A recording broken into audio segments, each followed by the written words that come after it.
A desperate young and restless slash, bold and beautiful crossover could decide the fate of an infamous villain and give Michael and Lauren the storyline they deserve.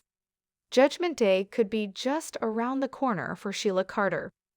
Now that the bold and the beautiful has revealed all of her latest crimes, from pushing Brooke off the wagon to going on a shooting spree in Il Giardino's back alley, she's got to beat a hasty retreat. But where to? We'd love to see her go back to where her reign of terror began more than a quarter of a century ago, the young and the restless Genoa City. Not to attempt another do-over, though. Not to avoid the repercussions of her actions, but to pay for them. And the architect of her downfall, Michael Baldwin. Justice is served. Cold. Suppose Michael were to catch a glimpse of an on-the-lam Sheila. He wouldn't think twice about taking matters into his own hands, going so far as to subdue the woman who for so many years tormented his wife Lauren, and throwing her in the trunk of his car.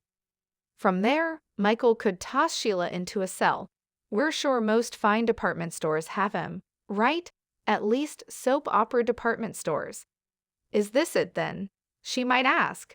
You're just going to hold me prisoner for the rest of my life. Michael would admit that indeed he was going to do so. But she didn't have to worry that she'd get bored. The rest of her life wasn't going to be very long at all. Hell, the gang's all here. While Sheila searches frantically for a way to escape, Michael would fill in Lauren, whose immediate reaction would be panic. There's no need for that, Michael would tell her. I'm ending this. I'm ending her.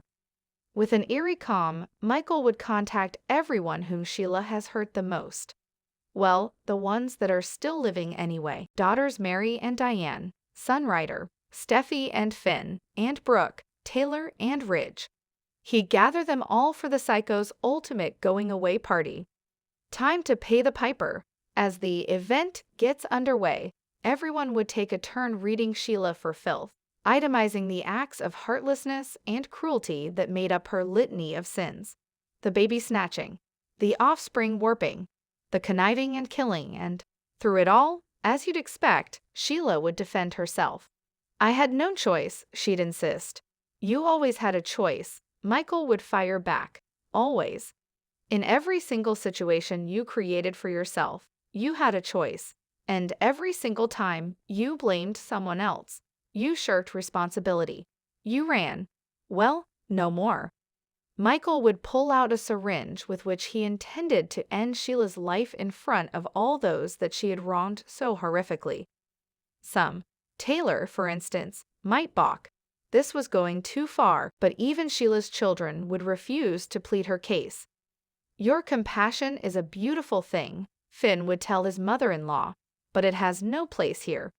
This isn't going too far, he'd add. This isn't even going far enough. Because if I could, Sheila, I wouldn't just stand by and watch you die. I'd stand by, watch you and drag you to hell myself. Crime and punishment.